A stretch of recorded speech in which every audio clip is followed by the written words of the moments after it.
चुगलखोर पड़ोसन। क्या कर रहे हो? छत पे जाके अखबार पढ़ूंगा। बस यही करो। तुम्हें पता भी है कि बहू क्या गुल खिला रही है? उसने नया फेसबुक अकाउंट बना लिया है। रोज 10 फोटो डालती है। हमारे परिवार की तो नाक कटवा देगी ये। और तुमको ये बात कैसे पता चली? अरे पड़ोसन ने बताया। उसकी बहू भी फेसबुक पर है ना, तो उसको पता चल गया। हाँ, जैसे तुम तो बहुत भोली हो। पड़ोसन रोज सास को उसकी बहू के नाम पर भड़काती थी। आज तो आपकी बहू कह रही थी मुझसे आके कि आप दिन भर खाती रहती है, खा खा के घटोत्कच हो गई है। क्या? उसने मुझे घटोत्कच बोला? अरे वो खुद ना कटी सुपर्णखा है। आप कह रही हो तो सही होगा, लेकिन आप उसको बताना मत कि मैं ये सारी खबरें आपको देती हूँ। शाम को जब बहू पड़ोसन के पास जाती है, आज तो तेरी सास तुझे सुपर्णखा कह रही थी, कल ताड़का भी कह देगी।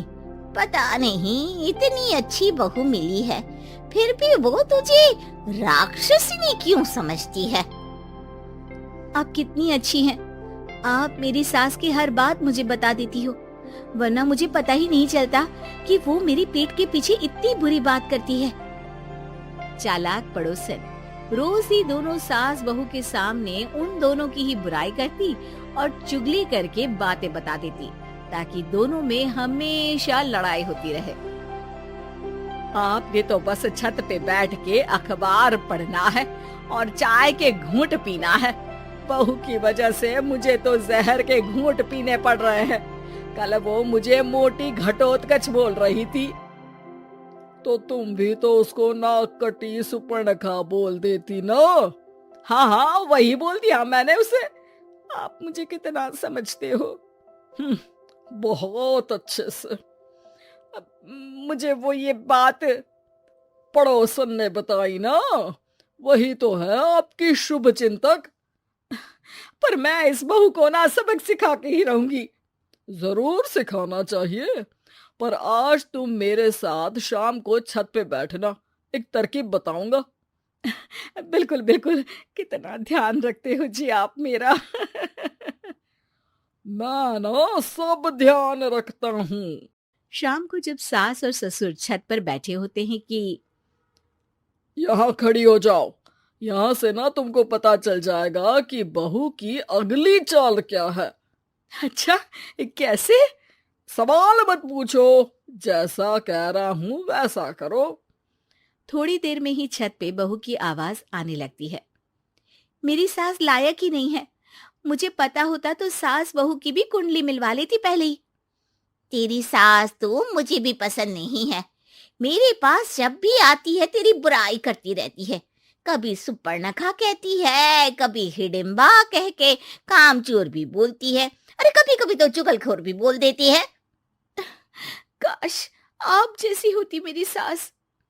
ऊपर छत पे पड़ोसन और बहू की आवाज सुन के सास के होश उड़ जाते हैं। समझी? जी समझी। सुबह तुम्हारे सामने ये बहू की बुराई करती है और शाम को बहू के सामने तुम्हारी। मतलब आप सिर्फ अखबार नहीं पढ़ते, सारी खबरें भी रखते हैं। अब तो इस पड़ोसन को भी सबक सिखाना पड़ेगा। शाम को सास बहू को जाके पड़ोसन की साजिश के बारे में बता देती है। हाँ, मुझे माफ कर दो माँ जी।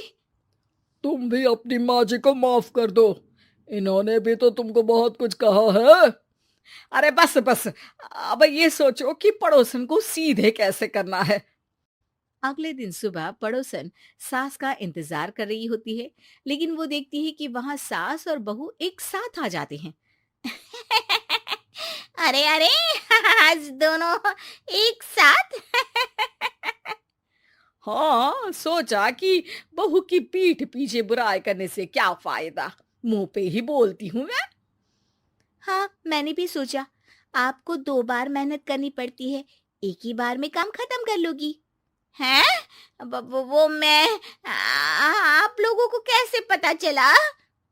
क्योंकि ऊपर वाला सब देख रहा है। पड़ोसन ऊपर देखती है, वहां ससुर खड़े होकर हंस रहे होते हैं। मतलब आप हमारी बातें सुन लेते थे? हाँ, सुन लेता था और मजे भी लेता था। आपको तो शकुनी होना चाहिए। क्या चाल खेली है आपने, एकदम सास बहू के सीरियल जैसी। तो बताओ पड़ोसन जी, मेरी बहू ने आपसे अब मेरे बारे में क्या बोला? यही बोला कि सास बहुत अच्छी है, बहुत ध्यान रखती है। अच्छा, और सास ने मेरी क्या बुराई की? नहीं ना की बुराई, हमेशा तारीफ करती है। भगवान सबको ऐसी सास दे। मेरी गलती है जो मैंने आप लोगों में आग लगाने की कोशिश की। पर छत पे लगा हुआ सीसीटीवी यानी कि शर्मा जी सब देख रहे थे। हाँ जी, मुझे माफ कर दीजिए। माफ क्या, आपको तो अब हम साफ ही कर देंगे अपने वालों की लिस्ट से। आज से आपकी और हमारी बात बंद, लेकिन बुराई जारी रहेगी। अब आपकी हरकत के बारे में पूरे मोहल्ले को बताना तो पड़ेगा ना आंटी जी।